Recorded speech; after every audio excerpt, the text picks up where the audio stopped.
savez, pour les pupilles de la nation, il y a une loi qui a été votée en 2006. La loi 2006-39 du 21 novembre 2006. Et cette loi-là catégorise les pupilles en deux. Il y a la première catégorie qui concerne les enfants des fonctionnaires et des agents de l'administration qui décèdent en mission. L'autre catégorie, ce sont les enfants, par exemple, des naufragés du bateau le Joola. Par exemple, il y a également des cas comme le chavirement de la pirogue de Bettenty. Donc, il y a deux catégories. Et dans la loi, on dit que jusqu'à 18 ans, l'enfant est pris en charge sur le plan des allocataires. Mais si un enfant obtient un décret lui conférant le statut de pupille de la nation, on dit pupille un jour, pupille toute la vie. C'est-à-dire qu'il est toujours accompagné par l'office jusqu'à ce qu'il puisse un jour se prendre en charge. C'est-à-dire, donc nous, l'enfant, pour la limite à 18 ans, ce sont les allocations qu'on donnait aux enfants. À 18 ans, on ne donne plus ces allocations, mais sur le plan pédagogique, sur le plan de l'accompagnement sanitaire, on continue toujours à accompagner ces enfants jusqu'à ce qu'ils puissent également se prendre en charge demain avant d'arrêter complètement. Mais ça ne s'arrête pas. C'est donc, comme pour vous dire plus clairement, que ça ne s'arrête pas à la prise en charge des pupilles au niveau de l'Office national des pupilles. Actuellement, nous avons en charge 853 pupilles de la nation. 722 qui sont du bateau le Joola. Le reste, ce sont les pupilles des fonctionnaires, des militaires gendarmes qui sont décédés. Il y a également 50 pupilles du chavirement de la pirogue de Bettenty. Et également certains cas comme le cas de l'enfant de Fallou Sène, le cas des enfants de Mamadou Diop et de Malick Ba également qui ont été déclarés pupilles de la nation. Donc, et dans cela, nous avons 406 filles et 446 garçons. Donc le bilan qu'on peut faire est que notre action est beaucoup plus focalisée sur la pédagogie, c'est-à-dire l'éducation du moins, l'éducation, la formation. Et dans ces cas-là, nous avons des partenariats que nous nouons avec des établissements privés et également des structures étatiques. Pour les établissements privés, par exemple, nous savons que nous avons pu obtenir 162 gratuités pour les pupilles au niveau des établissements publics. Parce que quand nous avons un partenariat avec une structure privée, c'est pour que cette structure-là puisse accompagner les pupilles qui viennent étudier là-bas. Donc nous avons pu obtenir 162 gratuités au niveau des établissements privés. Nous avons pu également obtenir avec l'État sénégalais 230 bourses pour les pupilles qui ont obtenu leur baccalauréat. Nous avons pu également obtenir avec certaines collectivités territoriales, les mairies, 11 bourses pour les enfants pupilles de la nation. Au niveau des 3 FPT également, nous avons pu obtenir entre 2017 et 2019 du moins 2019 uniquement 70 bourses de formation pour les pupilles de la nation. Nous avons également un partenariat avec le CNQP qui a pris en charge certains pupilles pour la formation. Et au-delà des pupilles de la nation, parmi ces enfants-là, nous avons des orphelins. C'est ceux qui n'ont pas pu obtenir le décret leur conférant le statut de pupille de la nation. Ces enfants-là également sont pris en charge par cette catégorie de formation-là. Par exemple, au niveau des 3 FPT, l'année dernière, nous avons pu prendre en charge 36 orphelins qui n'ont pas pu obtenir leur décret, le décret leur conférant le statut de pupille de la nation. Également, pour les enfants, pour la scolarité, toujours, les enfants qui obtiennent le baccalauréat, là, on essaie de les motiver encore, c'est-à-dire avant l'ouverture de l'année universitaire, on leur donne chacun un ordinateur et un chèque de 100 000 francs pour qu'ils puissent démarrer les années universitaires.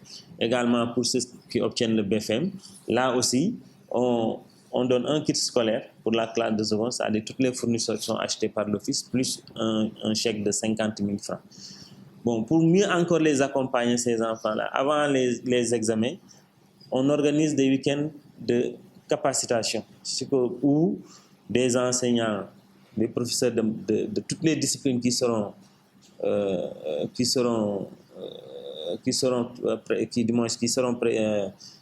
qui, au cours des examens, seront des matières à valider.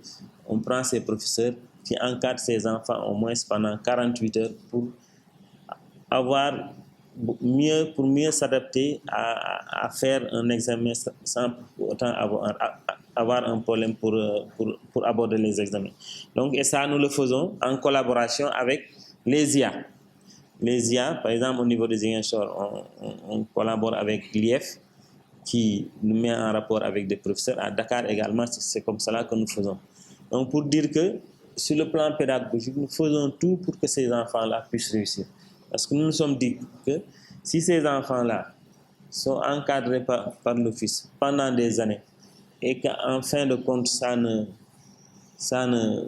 n'aboutisse à rien, c'est vraiment, on dirait que c'est dommage, alors que l'État aurait mis beaucoup de moyens pour accompagner ces enfants.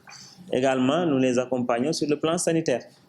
Par exemple, à Ziguinchor, les pupilles de Ziguinchor, les pupilles de Saint-Louis sont dans des mutuelles de santé, où c'est l'Office qui prend en charge la cotisation mensuelle, une cotisation annuelle du moins.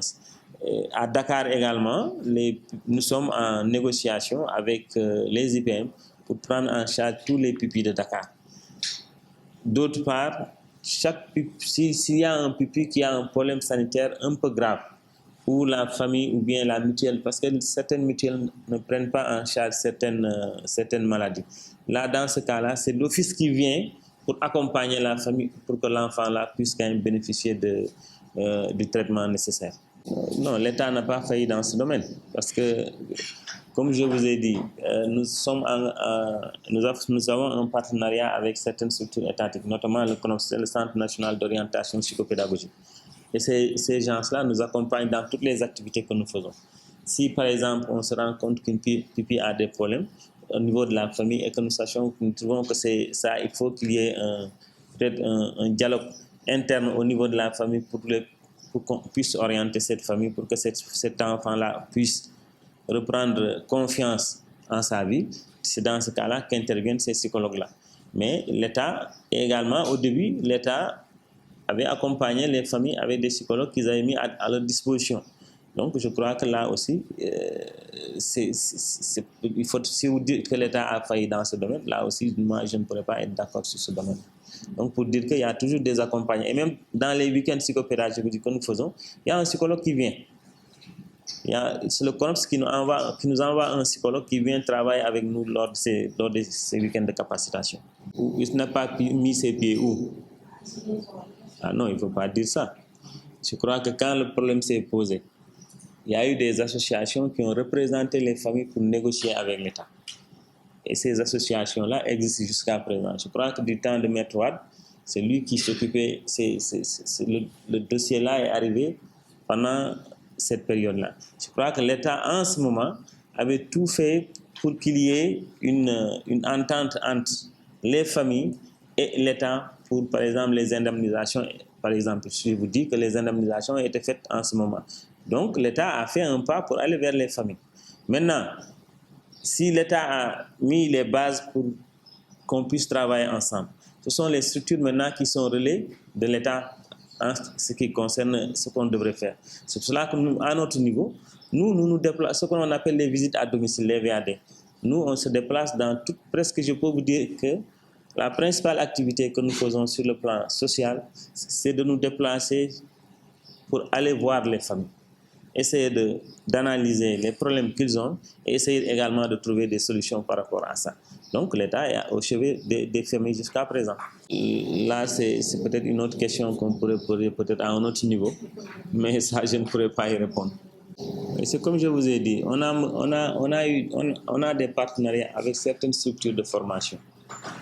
Et souvent, quand on prend les pupilles pour des formations, on les encourage à faire des formations diplômantes qui leur permettent, à la fin des études, de la formation du moins, de pouvoir, par exemple, créer une petite structure. Et dans ce cas-là, l'Office vient pour les accompagner.